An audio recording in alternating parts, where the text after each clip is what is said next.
नमस्कार साथियों। आशा करता हूं कि आप सब स्वस्थ होंगे। आज के वीडियो में हम बात करने वाले हैं स्पेशली हमारे युवाओं के लिए, अ, उनके जॉब से संबंधित। जब वो पहली बार जॉब करने जाते हैं, जिनको फ्रेशर्स बोलते हैं, पहली बार जब जॉब करने जाते हैं उनको कई सारी मुश्किलों का सामना करना पड़ता है और उनको ऐसा लगता है कि मार्केट में जॉब्स अवेलेबल नहीं है, नौकरियां नहीं हैं, तो हमें नौकरी मिल नहीं रही है, कोई हमें नौकरी देता नहीं है। तो मुझे लगता है कि ये एक नेगेटिव धारणा है, क्योंकि युवा हमारे बहुत सारी गलतियां करते हैं और उन गलतियों के करने की वजह से उन्हें जॉब नहीं मिल पाती है। और अगर ये वो छोटी छोटी गलतियों को ध्यान में रख लें तो डेफिनेटली उनको बहुत ही अच्छा जॉब मिलने में और जल्दी जॉब मिलने में बहुत आसानी होगी। एज ए एनजीओ हमारा ये कर्तव्य है, मैं ये चाहता हूं कि आप सभी अपने अपने क्षेत्र में जहां भी आप युवाओं के लिए काम करते हैं, स्पेशली रोजगार के ऊपर और लाइवलीहुड पर काम करते हैं, तो आप उन्हें इन छोटी छोटी चीजों के बारे में बताएं।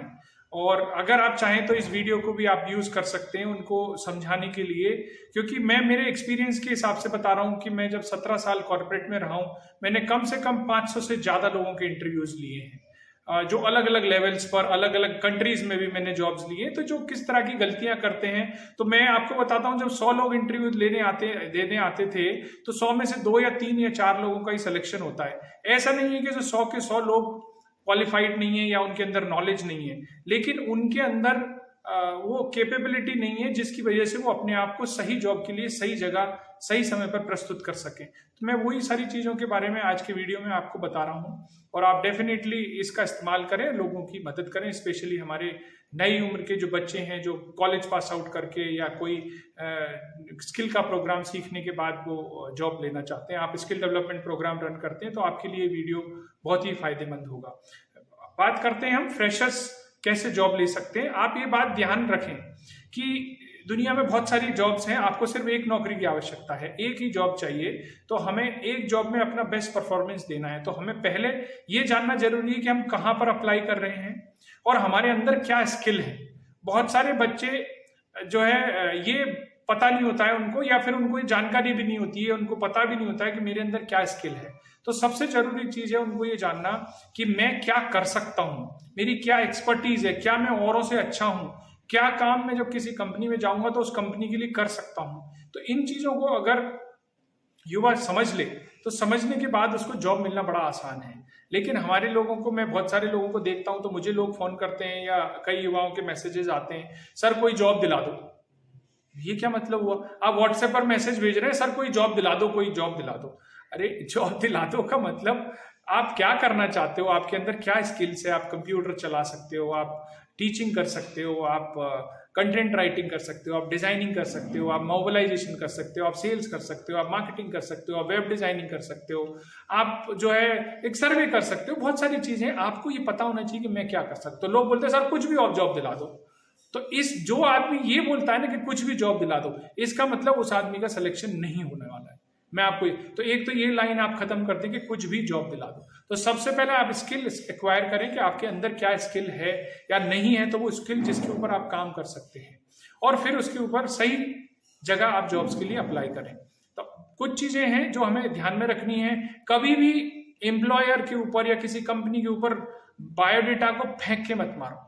फेंक के मत मारो का मतलब हो गया, लोग मेल करते हैं, मेल में कुछ भी नहीं लिखते हैं, सब्जेक्ट नहीं लिखेंगे, कोई एड्रेस नहीं करेंगे कि कौन है, क्या है, मैं कहां से बोल रहा हूं। एक मेल अटैच किया, भेज दिया।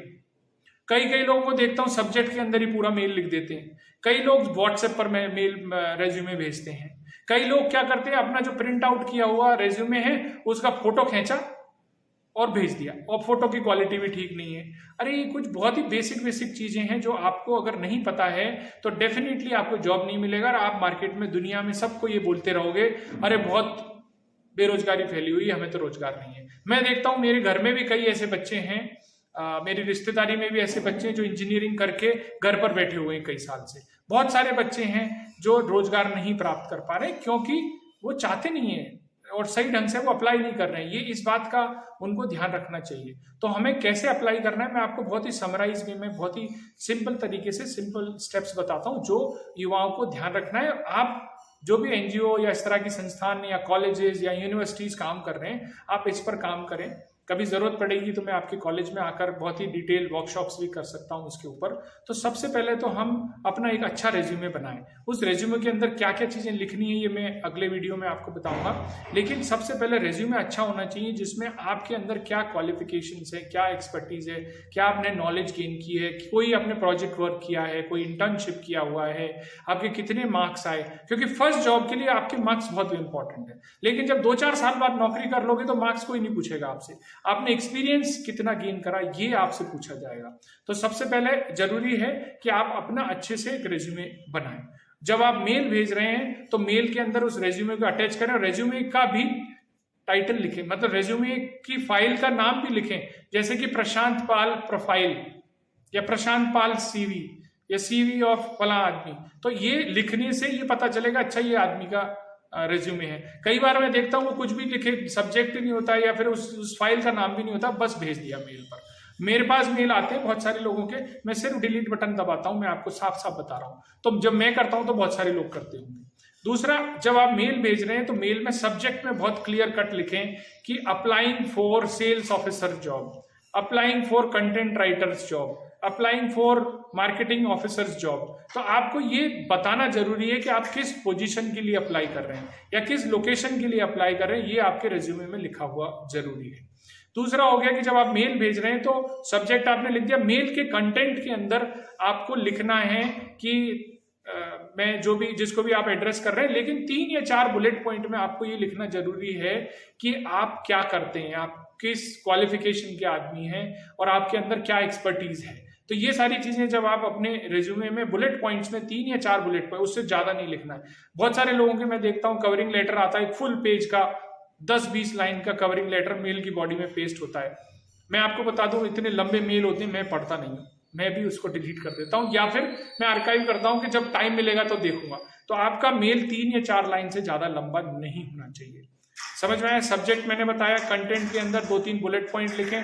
अपने रेज्यूमे का समरी आप जरूर लिखें रेज्यूमे के अंदर, ईमेल की बॉडी के अंदर। तो ये सारी चीजें जब आप लिखेंगे तो डेफिनेटली आपका जब ईमेल जाएगा एचआर के पास या किसी भी सुपरवाइजर के पास तो तुरंत उसको कंसीडर करेगा।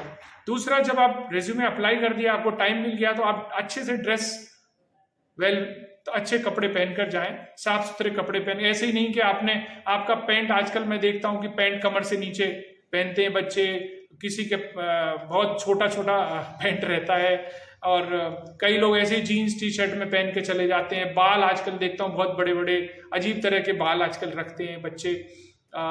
दूसरा, उसके बाद में मैं देखता हूँ आजकल दाढ़ी और मूछें रखने का तो फैशन है, वो अच्छी बात है। आप अगर इंटरव्यू देने जा रहे हैं तो अच्छे से सेट करा के जाएं। तो आप दाढ़ी में भी ऐसे लगने चाहिए कि हाँ भाई आप एक फॉर्मल जॉब के लिए आप आए हैं। आप देख रहे हैं कि कई बार मेरे पास भी कई बच्चे ऐसे इंटरव्यू के लिए आते हैं मूंछों में ताव देकर, तो मैं बोलता यार ये जॉब के लिए आ रहा है, मेरे सामने मूंछों में ताव दे रहा है, तो मेरे लिए जब नौकरी करेगा तो क्या हाल होगा। तो मैं डेफिनेटली उनको रिजेक्ट कर देता हूँ। तो आपको अच्छे से कपड़े पहनने हैं, फॉर्मल कपड़े पहनने हैं। शेविंग, अगर आप दाढ़ी रखते हैं तो अच्छे से सेट करें, नहीं तो शेविंग करके जाएं प्रॉपरली। शूज अच्छे साफ सुथरे शूज होने चाहिए, पॉलिश किए हुए हों। अगर स्पोर्ट्स शूज हैं तो भी कोई प्रॉब्लम नहीं है, लेकिन अच्छे से आपके होने चाहिए। उसके बाद टाइम पर आप पहुंचे, ये बहुत जरूरी है। आपको किसी ने बुलाया 10 बजे, आप आराम से 10:30 बजे पहुंच रहे हो। मैं देखता हूं कई बार कई लोग मेरे यहाँ इंटरव्यू देने आते हैं तो किसी न किसी को साथ में लेकर आते हैं, अपनी मम्मी को ले आए, पिताजी को ले आए, कोई दोस्त को ले आए। अरे आप इंटरव्यू देने आप अपने आप जाओ अकेले। तो ये भी आपको गलती नहीं करनी है। दूसरा हो गया कि टाइम, जैसे मैंने बताया, और झूठ मत बोलो इंटरव्यू के अंदर। अगर आप झूठ बोलोगे ना तो इंटरव्यूअर जो ले रहा है, जो वहां आपके सामने बैठे हुए हैं लोग, वो बहुत तजुर्बेकार हैं, आपसे ज्यादा नॉलेज रखते हैं, आपकी शक्ल देख के बता देंगे आप झूठ बोल रहे हैं। और वो आपको हो सकता है आपके मुंह पर ना कहें, वो आपको बोल रहे ठीक है सर, हम आपसे जब आपका और लोगों को इंटरव्यू ले रहे हैं, जब आपको जरूरत पड़ेगी तो हम आपको कॉल करेंगे। तो इस तरह से इसका मतलब आप समझ लो आप रिजेक्ट हो चुके हो।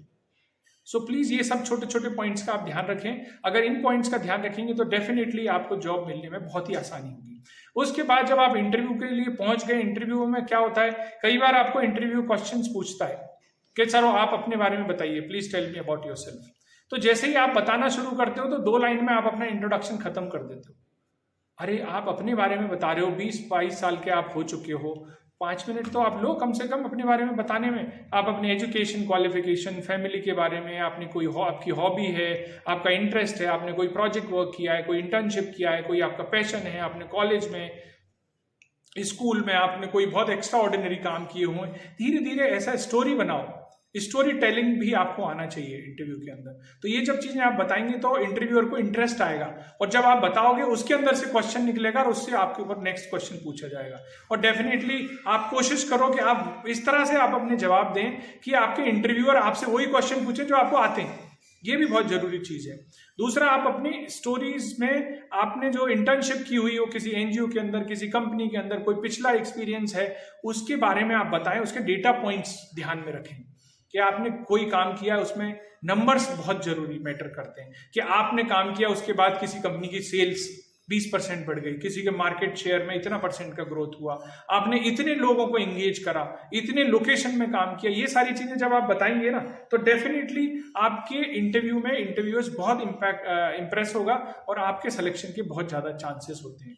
तो आपको डेटा पॉइंट्स रखने हैं। दूसरा, आप क्लियर कट आंसर करें और टू द पॉइंट आंसर करें, ये भी बहुत जरूरी है। हम लोग क्या इधर उधर गोल गोल घुमाते रहते हैं कई बार। तो मैंने बताया इंटरव्यूअर्स कोई बेवकूफ नहीं है, आपको इंटरव्यू के लिए बुला रहे हैं तो आप उसको डेफिनेटली स्मार्ट समझें और उसके हिसाब से आप जवाब दें और जवाब बहुत क्लियर दें।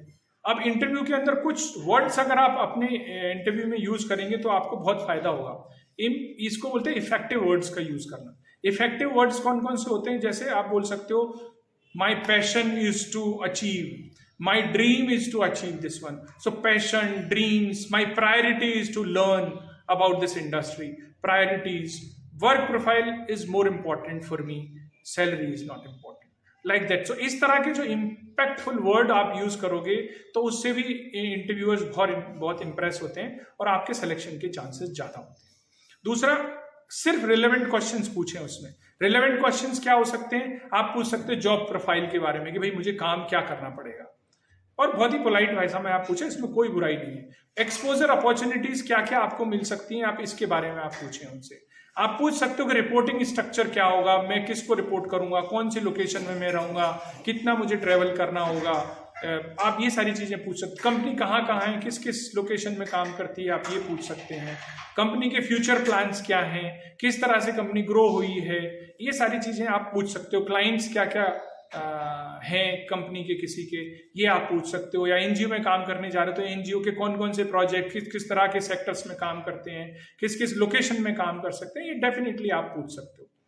और अंत में मैं आपको एक चीज बताता हूं जो इंटरव्यू के दौरान हमें नहीं करना चाहिए। कुछ चीजें ऐसी हैं जो हमें ध्यान रखना जरूरी है कि जैसे सैलरी के बारे में आप पहली बार में ना पूछें। जब आपका सिलेक्शन हो जाए, जब आप प्रॉपरली आपको लगता है कि हाँ भाई अब पूरा इंटरव्यू और पूरी बात मेरे कंट्रोल में है और इंटरव्यूअर भी मेरे से बात करने में इंटरेस्टेड है, और वो जब आपको मौका दे तब आप सैलरी के बारे में पूछें। मैं कई बार देखता हूं तो लोग सीधे सीधे पूछते हैं सर नौकरी दिला दो, और या फिर उनको किसी ने फोन करा ना भाई जॉब करना चाहते हो और नौकरी अवेलेबल है, तो वो क्या बोलते हैं सर तनख्वाह कितनी मिलेगी। अरे तुमने ये तो पूछा नहीं कि तेरे अंदर क्या क्वालिफिकेशन है, क्या काम कर सकते हो, सीधे आपने पूछ लिया तनख्वाह कितनी मिलेगी। अरे आप फर्स्ट इस बारे में सोचो कि आप क्या कर सकते हो। मैंने देखा बहुत सारे लोग हैं सालों साल घर बैठे रहेंगे, लेकिन जब तक नौकरी 15-20 हजार की हमें ना मिलेगी तब तक हम नहीं जाएंगे। कई बच्चे इंजीनियरिंग करके घर पे बैठे रहते हैं। तो इसलिए बहुत जरूरी कि आपको सीखना जरूरी है। मैं आपको बोलता हूं अगर आपका फर्स्ट जॉब बगैर सैलरी में भी कोई आपको रखता है और सिखाने के लिए तैयार है, आप डेफिनेटली वो जॉब ज्वाइन करें।